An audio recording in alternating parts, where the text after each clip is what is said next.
ETV Bharat के news studio से मैं हूँ आपके साथ मोनिका। और इस वक्त दिल्ली विधानसभा चुनाव के नतीजे लगभग साफ हो गए हैं। 27 साल के बाद बीजेपी की सरकार बनने जा रही है। इस बीच जितनी सुगबुगाहट दिल्ली में है, उससे कम सुगबुगाहट इस दिल्ली डेस्क पे नहीं है। हमारे तमाम जो लोग हैं, वो लगातार सुबह से नज़र बनाए हुए हैं सीटों पर, कौन किस सीट से आगे चल रहा है, कौन सी सीट से पीछे है, जीत का कारण क्या है, हार का कारण क्या है? इन तमाम चीज़ों पर बड़ी पैनी नज़र रखी गई है। तो चलिए आपको भी कुछ बहुत ख़ास जानकारी देते हैं। हमारे साथ इस वक़्त शिव हैं, उनसे जानते हैं कि आखिर आप पार्टी की हार का कारण क्या है? क्योंकि आप पार्टी हार जाएगी, ऐसा ने किसी ने भी नहीं सोचा था। शिव, क्या लगता है, आप पार्टी हार जाएगी ऐसा तो खुद आप पार्टी के किसी कार्यकर्ता ने भी नहीं सोचा होगा। आपको क्या लगता है, क्या रहा वो फैक्टर जिसके कारण आपने दिल्ली को इस बार खो दिया है? जी। आम आदमी पार्टी की हार का कोई एक कारण नहीं है। जो हुँ। हार के कारण निकल रहे हैं उसमें 5 प्रमुख कारण हैं।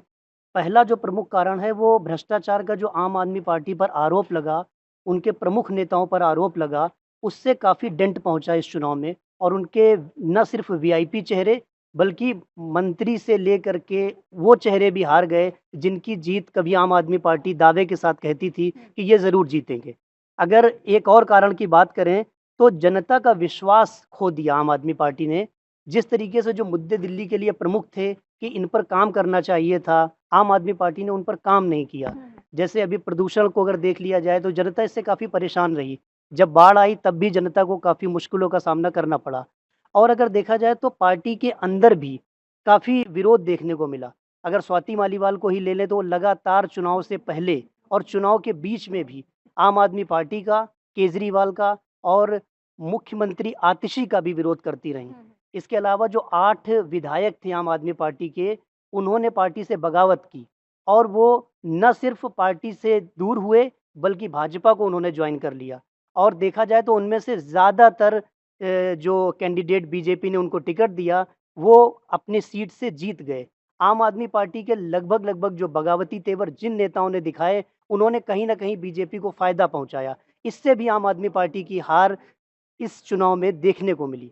और अगर एक और कारण का की बात करें, हुँ। तो जो आम आदमी पार्टी के नेता रहे, वो जनता से उन्होंने दूरी बनाकर रखी। उनको कहीं न कहीं ये कॉन्फिडेंस रहा कि वो चुनाव जीत रहे हैं और जनता के साथ उनकी दूरी देखने को मिली। जिससे इस चुनाव में जो भी रिज़ल्ट आया, वही नेता उनको हार का मुँह देखना पड़ा, जो जनता के बीच अपने एक सामंजस्य नहीं बना पाए। और एक सबसे बड़ी जो बात थी, वो ये थी कि मज़बूत विपक्ष था। भाजपा ने पूरी ताकत से चुनाव लड़ा। पहले दिन से ही भाजपा की जो स्ट्रैटेजी थी, उन्होंने केजरीवाल, सिसोदिया, आतिशी, सौरभ भारद्वाज को कई मुद्दों पर घेरा और जनता पर अपना विश्वास कायम करने में कामयाब रहे। तो आम आदमी पार्टी के जो हार के प्रमुख कारण हैं, वो यही हैं। और शिव, एक और बात, नई दिल्ली से जो भी चुनाव जीतता है वो कहा जाता है कि सीएम का प्रबल दावेदार होता है। इस बार क्या लग रहा है, बीजेपी ने अब तक कोई चेहरा तो सामने रखा नहीं था, नरेंद्र मोदी के चेहरे पर ही पूरा का पूरा इलेक्शन लड़ा गया था। कौन होगा इस बार दिल्ली का सीएम? आप जो दिन भर आज नज़र बनाए हुए हैं, दिल्ली की राजनीति में आप कई सालों से लगे हुए हैं, क्या लग रहा है कि इस बार क्या होने वाला है? जी, बिल्कुल, नई दिल्ली सीट से लगातार ये देखने को मिल रहा है कि जो जीतता है, वही सीएम पद का दावेदार होता है और वही सीएम बनता है। तो ये एक तरीके से कह लिया जाए कि प्रवेश वर्मा के लिए बड़े सौभाग्य की बात है कि वो नई दिल्ली सीट से न सिर्फ लड़े, बल्कि जो आम आदमी पार्टी के सबसे प्रमुख चेहरे थे, अरविंद केजरीवाल को उन्होंने हरा भी दिया। हुँ। तो बीजेपी उन पर विश्वास जताएगी, ऐसा देखने को मिल रहा है कि प्रवेश वर्मा 2 संयोग ऐसे बन रहे हैं, एक तो वो नई दिल्ली सीट से लड़े हैं, इस वजह से भी वो सीएम बन सकते हैं। हुँ। इसके साथ उन्होंने अपनी पार्टी का एक भरोसा भी जीता है कि सबसे बड़ा जो चेहरा आम आदमी पार्टी का था, उसको ही उन्होंने शिकस्त दी है। तो प्रवेश वर्मा के काफ़ी चांस हैं और अभी उन्होंने जो उनसे बात भी की है, जो उनकी बात भी सामने आई है, तो उन्होंने खुलकर कहा है कि ये जीत पार्टी की जीत है और मोदी जी की जीत है। तो ज़ाहिर-सी बात है, उनके कॉन्फिडेंस से भी ये लग रहा है कि कहीं न कहीं उनका नाम सबसे आगे चल रहा है। बिल्कुल, तो नाम आगे चल रहा है और देखना अब ये होगा कि बीजेपी की तरफ से क्या वाक़ई में जो सीएम के दावेदार हैं, प्रवेश वर्मा, उनको बनाया जाता है या फिर कोई दूसरा चेहरा होता है, इसके लिए थोड़ा इंतज़ार करना होगा। सत्यम, सुबह से ही हम देख रहे थे किस तरह से जब से खाता खुला था, बीजेपी जो है वो बढ़त बनाए हुए थी, फिर वो रुझान जो है वो परिणाम में बदलते चले गए। आप पार्टी का प्रदर्शन बहुत ज़्यादा बेहतर नहीं रहा, कांग्रेस तो बिल्कुल छोड़ ही दीजिए, उसका तो खाता तक नहीं खुल पा रहा है। क्या लग रहा है आपको कि ये जो दिल्ली की पूरी सियासत है, अब क्या नरेंद्र मोदी के चेहरे पर ही पूरी घूम रही है और जो झुग्गी-झोपड़ी में रहने वाले लोग हैं, उनके अलावा महिलाओं को भी उन्होंने इस बार साधने की कोशिश की थी। ये कह दिया था उन्होंने इलेक्शन के टाइम पे, चुनाव प्रचार के टाइम पे कि 2100 महिलाओं के खाते में जाएगा और दिल्ली की 41 ऐसी सीटें हैं लगभग, जहाँ पर पुरुषों से ज़्यादा महिलाओं ने मतदान किया है। तो ओवरऑल आप क्या देख रहे हैं? जीत का कारण, आपकी हार का कारण क्या नज़र आ रहा है? जी मैम, बिल्कुल ये कहा जा सकता है कि जो पीएम मोदी का जो एक भरोसा है लोगों पर, वो अभी भी जो है कायम है। इस बार साबित हुआ है हुँ, कि एक बार फिर कि लोग उन पर भरोसा करते हैं। हुँ, और मैम, जहाँ तक ये महिलाओं की बात की जाए तो ज़रूर इस बात महिलाओं का प्रतिशत बढ़ा है। जिससे कि जो है कि ये भी एक दिखाता है कि महिलाएँ अब बढ़-चढ़ कर लोकतंत्र में हिस्सा लेने के लिए बहुत हुँ। सजग हो रही हैं कि उन्हें भी अपनी ज़िम्मेदारी का एहसास हो रहा है कि कैसे हम कंधे से कंधा मिलाकर लोगों के साथ चलें और नई सरकार बनाने के लिए जो है कि वो आगे आ रही हैं। हुँ, हुँ।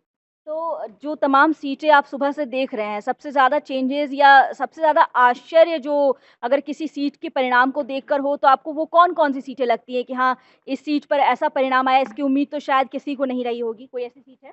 मैम, ऐसे कई सीटें हैं वैसे, हुँ, लेकिन इसमें कई बार तो लगा कि जैसे सबसे बड़ी बात तो दिल्ली के जो फ़िलहाल की मुख्यमंत्री हैं आतिशी जी, हुँ, हुँ, तो पहली बार तो लगा कि वो अपनी सीट हार रही हैं, क्योंकि वहाँ से जो रमेश बिधूड़ी जी थे, हुँ, वो शुरुआत से लीड बनाए हुए थे। लेकिन बाद में अंत में आके उन्होंने अपनी बढ़त बनाई और उस सीट से जो है कि जीत हासिल की। लेकिन कहा जा सकता है कि अभी भी कुछ सीट हैं, जो अभी चौंकाने वाले रिज़ल्ट दे सकती हैं मैम। बिल्कुल, अतीशी ने फ़िलहाल बिल्कुल आपने सही कहा कि आपकी लाज अतीशी ने बचाई है और बहुत टाइम से वो पार्टी को काफ़ी ज़्यादा सपोर्ट भी कर रही हैं और इसी का नतीजा था कि उन्हें अरविंद केजरीवाल जब संकट में आए थे तो सीएम पद सँभालने को मिल गया था। जहांगीर जी भी हमारे साथ हैं। जहांगीर जी, ज़रा बताइए क्या चल रहा है? सीटों का हाल क्या है? कौन कहाँ से जीत रहा है? किसने हार का मुँह देख लिया? क्या कुछ है? फ़िलहाल रिज़ल्ट का क्या हो रहा है बताइए?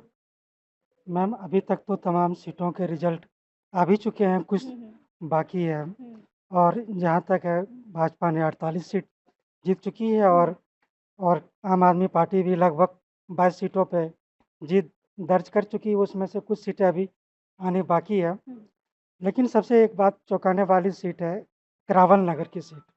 हुँ, करावल नगर की सीट को मुस्लिम बाहुल सीट माना जाता है, हुँ। लेकिन वहाँ से कपिल मिश्रा ने ज़बरदस्त टक्कर दी और जीत दर्ज की। ये सबसे ज़्यादा चौंकाने वाली सीट रही हमारे लिए और बाकी चीज़ें तो आप देख ही रहे हैं कि तो इस बार ये माना जाए कि जो मुस्लिम्स वोटर हैं, उनका भी मिजाज थोड़ा बदल गया है दिल्ली में? नहीं, मिजाज तो उतना नहीं बदला है, हुँ। लेकिन फिर भी कहें तो कुछ न कुछ वोटर्स इधर-उधर हुए हैं। इसका इसका कारण क्या लग रहा है आपको? क्या नरेंद्र मोदी ने जिस तरह से मोदी की गारंटी और चुनाव प्रचार के दौरान जो वादे थे, लोक लुभावन वो किए थे, क्या उसका ये परिणाम दिख रहा है या कुछ और वजह लग रही है? नहीं, इसमें कोई शक नहीं है कि पीएम मोदी ने जो जिस तरह से गारंटी की घोषणा की है, लोग उस पे विश्वास किए, ख़ास करके मुस्लिम वोटर्स भी उनके तरफ बढ़े, जिसकी वजह से ये परिणाम आए। ठीक है, जहांगीर जी बता रहे थे कि किस तरह से यहाँ पर जो वोटर्स हैं, उनका थोड़ा मिजाज मुस्लिम वोटर्स का उतना नहीं, लेकिन थोड़ा मिजाज तो ज़रूर बदलता दिखा और यही वजह है कि इस बार जो जनता है, वो बीजेपी के सपोर्ट में ज़्यादा नज़र आ रही है। वोटर्स जो हैं, ख़ास करके महिला तबका हो या फिर झुग्गी-झोपड़ी में रहने वाले गरीब लोग हों, वो इस बार बीजेपी की ओर खासे अट्रैक्ट हुए हैं। हमारे साथ हमारे तमाम सहयोगी भी लगातार बने हुए हैं, उनसे बात करते हैं और जानते हैं कुछ और सीटों के बारे में। हमारे साथ श्वेता हैं। श्वेता बताइए आप कौन-सी सीट देख रही हैं? क्या कुछ आपके पास जानकारी है? मैं तो ये कहूँगी जो इस बार आपकी हार है, वो एक तरह से विपक्षी एकजुटता की ये हार हुई है। इसने एक बार फिर से महाराष्ट्र चुनाव के बाद फिर से विपक्ष को सोचने पर मजबूर कर दिया है कि ये बीजेपी के खिलाफ क्या रणनीति होनी चाहिए उनके लड़ने की। हुँ, हुँ। इस मामले में इनको बीजेपी से ये सीख लेनी चाहिए कि बीजेपी चुनाव को एक चुनाव नहीं, एक चुनौती समझ के लड़ती है और वो पूरे 5 साल चुनाव के लिए ही काम करती है। जबकि ये विपक्ष इस मामले पे बँटा हुआ था, उसका हर्जाना इनको भुगतना पड़ा और इतनी खराब रिज़ल्ट आप पार्टी को इतनी खराब शिकस्त का श्वेता, इस बार जैसा आप बता रही हैं कि बीजेपी जो है वो चुनाव को चुनौती मानती हैं। तो ये बताइए ज़रा कि किस तरह से बीजेपी ने दिल्ली का चुनाव जीतने के लिए काम किया और वो कौन-से बड़े फैक्टर रहे, वो कौन से बड़े काम रहे जिसका असर इस बार के परिणाम में साफ झलक रहा है? दिल्ली के चुनाव परिणाम में सबसे बड़ा डबल इंजन की सरकार का जो इनका वो है, बीजेपी हमेशा से कहती रही डबल इंजन की सरकार। और हम लोग अभी ये देख भी रहे हैं कि हर विपक्ष की सरकार जहाँ भी है वहाँ से वो यही शिकायत करते हैं कि हमें केंद्र से एड नहीं मिल पाता भरपूर। तो अब शायद दिल्ली वालों को भी समझ में आएगा, अगर दिल्ली में बीजेपी की सरकार बनती है तो उनको केंद्र की राशि भी भरपूर मिलेगी और यहाँ का विकास अच्छे तरीके से हो पाएगा। और क्या बूथ लेवल के जो कार्यकर्ताओं को सीधे कहा गया था कि घर घर जाइए और लोगों से बात कीजिए, उसका भी असर है? बहुत असर है। इस चुनाव के लिए बीजेपी ने अपनी कोई 27 साल का वनवास यूं ही नहीं खत्म हुआ है। बीजेपी ने इसके लिए कड़ी मेहनत की है। उसने दिन रात एक किया, उसके हर एक कार्यकर्ता से लेकर यहाँ तक कि बड़े नेता से लेकर छोटे कार्यकर्ताओं ने जी जान लगाकर इस चुनाव के लिए काम किया था, जिसका रिजल्ट दिख रहा है। जी जान लगाकर काम किया, ठीक है श्वेता, लेकिन आखिर कहाँ चूक रह गई कि अरविंद केजरीवाल अपनी सीट नहीं बचा पाते हैं, मनीष सिसोदिया जो हैं वो तो बुरी तरह से हार जाते हैं, जीत का अंतर बहुत ज़्यादा नहीं, वो ये कहते भी नजर आए कि मात्र मैं 600 वोटों से हारा हूँ। तो कहाँ पर आखिर चूक रह गई कि जो बड़े चेहरे हैं वो हार गए? हालांकि कुछ मंत्री जीते हैं लेकिन उनकी भी स्थिति कुछ बहुत अच्छी नहीं है। केजरीवाल के साथ सबसे बड़ा फैक्टर है जो उनके साथ चलने वाले, जिनके साथ उन्होंने अपना आंदोलन की शुरुआत की, जहाँ से अपनी शुरुआत की थी, सारे लोग उनसे अब बिछड़ चुके थे।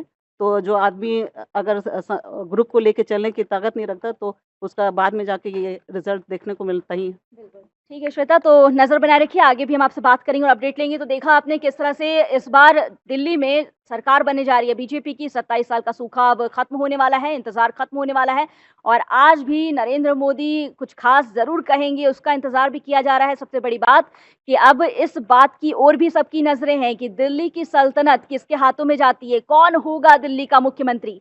फिलहाल इजाज़त दीजिए, आगे फिर मिलेंगे और अधिक खबरों के लिए लॉगिन करना ना भूलें www.etvbharat.com।